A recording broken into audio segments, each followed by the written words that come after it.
Bismillahirrahmanirrahim. Assalamualaikum warahmatullahi wabarakatuh. Salam sehat untuk anak-anak semua. Semoga kita selalu dalam lindungan Allah Subhanahu wa taala agar kita terhindar dari berbagai macam penyakit. Baiklah, ini sudah hari kedua kita melaksanakan daring. Untuk hari kedua ini Bapak akan memberikan materi di kelas 3 ini tentang ciri-ciri makhluk hidup, ya. Oke, sebelum kita belajar, jangan lupa kamu subscribe dulu agar setiap kali Bapak upload video, kamu tidak ketinggalan videonya. Dan yang kedua, siapkan catatan untuk merangkum materi yang akan Bapak sampaikan. Siap? Bapak hitung sampai 3. 1, 2, 3. Oke, kita mulai. Ciri-ciri makhluk hidup. Makhluk hidup di bumi ini tentu mempunyai ciri-ciri saat dia hidup, ya. Entah itu manusia, hewan atau tumbuhan, semuanya mempunyai ciri-ciri ketika dia hidup, ya. Ingat yang namanya makhluk hidup itu ada manusia, hewan dan tumbuhan. Sekarang kita bahas ciri-cirinya. Baiklah, langsung saja untuk yang pertama. Pertama, makhluk hidup mempunyai ciri-ciri bernapas. Ya, kalian sudah pernah dan sudah tahu kan apa yang dinamakan dengan bernapas? Oke. Bernapas adalah menghirup udara yang diantaranya mengandung oksigen dan mengeluarkan udara dengan kandungan karbon dioksida atau CO2 yang lebih besar dari yang dihirup. Jadi, ketika kita menghirup udara, yang kita hirup itu adalah kandungan oksigen yang dapat menyehatkan tubuh. Lalu, ketika kita mengeluarkan udara, maka yang dikeluarkan adalah karbon dioksida yang fungsinya karbon dioksida ini adalah untuk makhluk hidup berkembang biak. Nanti untuk makhluk hidup Bapak bahas lebih jauh ya. Baik, ciri-ciri makhluk hidup yang selanjutnya adalah makan dan minum. Ini adalah kegiatan kamu sehari-hari kan? Bahkan sehari bisa sampai 3 kali ya.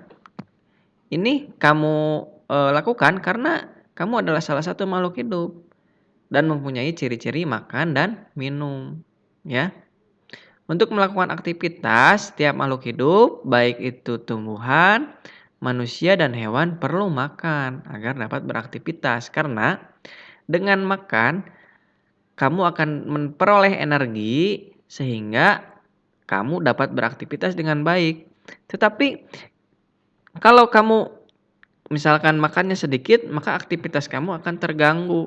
Misalkan karena makannya sedikit, ketika beraktivitas kamu akan mengalami yang namanya kelemasan karena energi yang kamu konsumsi itu kurang.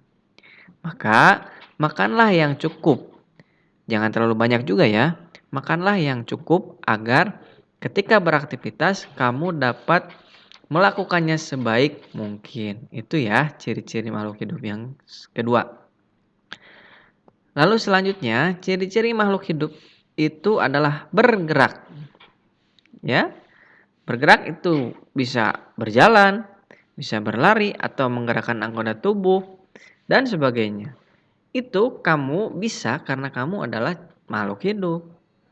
Coba sekarang kamu perhatikan lemari kamu, apakah lemari kamu bisa bergerak sendiri? Tidak, karena lemari bukan makhluk hidup. Lemari adalah makhluk mati. Tapi yang namanya makhluk hidup itu bisa bergerak. Pak, bagaimana dengan pohon? Pohon kan tidak bergerak. Kata siapa pohon tidak bergerak? Pohon bisa bergerak itu contohnya, kamu pernah melihat putri malu? Ketika kamu sentuh, bergerak tidak? Bergerak. Itu. Lalu pohon. Gerak pohon itu selalu mengikuti cahaya matahari. Misalkan begini, kalau kamu simpan di tempat yang mataharinya berada di sebelah barat, maka pohonnya akan condong tinggi ke sebelah barat. Jika kamu simpan pohon di tempat yang mataharinya ada di sebelah timur, maka pohon akan tumbuh agak sedikit ke timur. Nah, itu ya, itu ciri-ciri pohon, bukti bahwa pohon itu bergerak. gerak. Baik, ciri-ciri makhluk hidup selanjutnya adalah tumbuh dan berkembang. Oke, kamu pernah bayi kan? Pernah. Nah, sekarang setelah bayi kamu tumbuh menjadi balita dulu, batita, lalu balita, lalu anak-anak, remaja, dan dewasa. Itu semua proses pertumbuhan yang dilakukan oleh manusia dari mulai bayi sampai dewasa. Kamu yang asalnya tidak ada gigi ketika tumbuh dan berkembang, maka gigi kamu mulai bermunculan. Kamu yang asalnya tidak bisa berhitung, lalu kamu belajar, maka perkembangan ilmu berhitung kamu akan semakin bagus karena kamu berkembang di pembelajarannya. Itu ya. Nah, selain manusia, tadi Bapak katakan bahwa makhluk hidup itu ada hewan, lalu ada lagi tumbuhan. Nah, ada juga tumbuhan yang mengalami perkembangbiakan atau tumbuh dan berkembang dengan sempurna. Contohnya adalah kupu-kupu. Kupu-kupu itu berkembang pertama dari bertelur, lalu telurnya menetas menjadi ulat, lalu berubah menjadi kepompong, lalu terakhir kupu-kupu merubah menjadi kupu-kupu. Kupu-kupu muda terbagi menjadi dua, kupu-kupu muda dan kupu-kupu dewasa. Itu ya, bahkan ada lagunya. Semua tahu? Ya. Telur-telur, ulat-ulat, kepompong, kupu-kupu. Itu ya. Itu adalah lagunya. Lalu yang kamu harus ketahui bahwa makhluk hidup akan mengalami tumbuh dan berkembang. Terlihat dari tinggi, berat badan, itu yang disebut dengan pertumbuhan. Yang namanya perkembangan itu berbeda ya dengan pertumbuhan.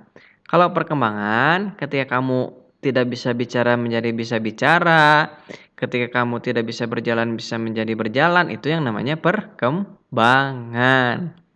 Ya, beda ya. Kalau tumbuh itu bisa dilihat dari tingginya, besarnya. Kalau perkembangan itu adalah dari segi ketangkasan kamu bisa berkembang. Itu tumbuh dan berkembang. Selanjutnya ada berkembang biak. Nah, berkembang biak itu seperti ini contohnya ya, anak-anak. Berkembang biak atau reproduksi itu adalah kemampuan makhluk hidup untuk memperoleh keturunan. Misalkan kamu ketika nanti sudah besar akan mempunyai bayi, itu yang dinamakan dengan berkembang biak. Lalu kamu membeli sepasang misalkan ini sepasang bebek mentok yang kamu beli jantan dan betina lalu bertelur, itu yang namanya berkembang biak. Untuk apa? Untuk apa makhluk hidup berkembang biak? Tujuan makhluk hidup berkembang biak adalah untuk melestarikan keturunan agar tidak punah. Ini punah ya. Agar tidak punah. Itu kenapa makhluk hidup berkembang biak. Coba bisa dibayangkan kalau misalkan manusia tidak berkembang biak. Di dunia ini mungkin manusia tidak akan ada lagi. Di dunia ini mungkin manusia tidak akan ada. Kalau ayam tidak berkembang biak, maka ayam pun tidak akan ada. Kalau tumbuhan tidak berkembang biak, maka kamu tidak bisa makan sayur. Karena ketika kamu makan, habis sayurnya sudah tidak ada lagi. Maka dari itu, Tuhan yang Maha Kuasa, Allah Subhanahu wa taala memberi kemampuan pada manusia untuk berkembang biak agar manusia, hewan dan tumbuhan tidak punah. Itu ya, untuk berkembang biak. Selanjutnya, makhluk hidup itu peka terhadap rangsangan. Misalkan begini, kalau di manusia ketika manusia mengalami kesakitan atau misalkan terkena korek api, maka yang dilakukan manusia adalah menghindarinya. Kalau di hewan pun sama. Kalau hewan merasa kesakitan, maka akan menghindari kesakitan itu, ya. Nah, jika di tumbuhan, ini ada salah satu tumbuhan putri malu, ya. Putri malu atau nama biologinya adalah Mimosa pudica. Akan menutup daunnya ketika kita sentuh. Coba, Silakan kalau di lingkungan rumah kamu menemukan daun seperti ini, kamu sentuh maka daunnya akan menutup seperti pada gambar yang sebelah kanan. Asalnya daun yang di sebelah kiri kan begini, terbuka. Ketika disentuh akan menutup. Ini kenapa? Karena putri malu itu mempunyai sistem rangsang yang bagus. Bukan berarti, tumbuhan yang lain tidak bagus ya, maksudnya putri malu dibekali dengan sistem rangsangan yang seperti itu, ya, berbeda dengan tumbuhan yang lain. Nah, kemampuan menanggapi rangsangan ini disebut iritabilitas. Iritabilitas adalah kemampuan makhluk hidup untuk menanggapi rangsangan. Rangsang dari sentuhan, cahaya matahari, air, zat kimia, suhu, atau gravitasi bumi. Seperti itu ya. Nah, sekarang selanjutnya makhluk hidup itu menyesuaikan diri dengan lingkungannya. Jadi ketika lingkungannya panas, maka makhluk hidup tersebut akan menyesuaikan diri dengan lingkungannya. Ketika bersalju, ketika dingin, maka ini akan berbeda dengan tumbuhan yang berada di suhu-suhu tertentu. Misalkan di panas, ada tumbuhan kaktus, ya. Kemampuan makhluk hidup untuk menyesuaikan diri di lingkungan disebut adaptasi ya namanya ya, beradaptasi. Contoh, tumbuhan yang hidup di tempat kering memiliki daun sempit dan tebal seperti kaktus. Nah, ini kaktus.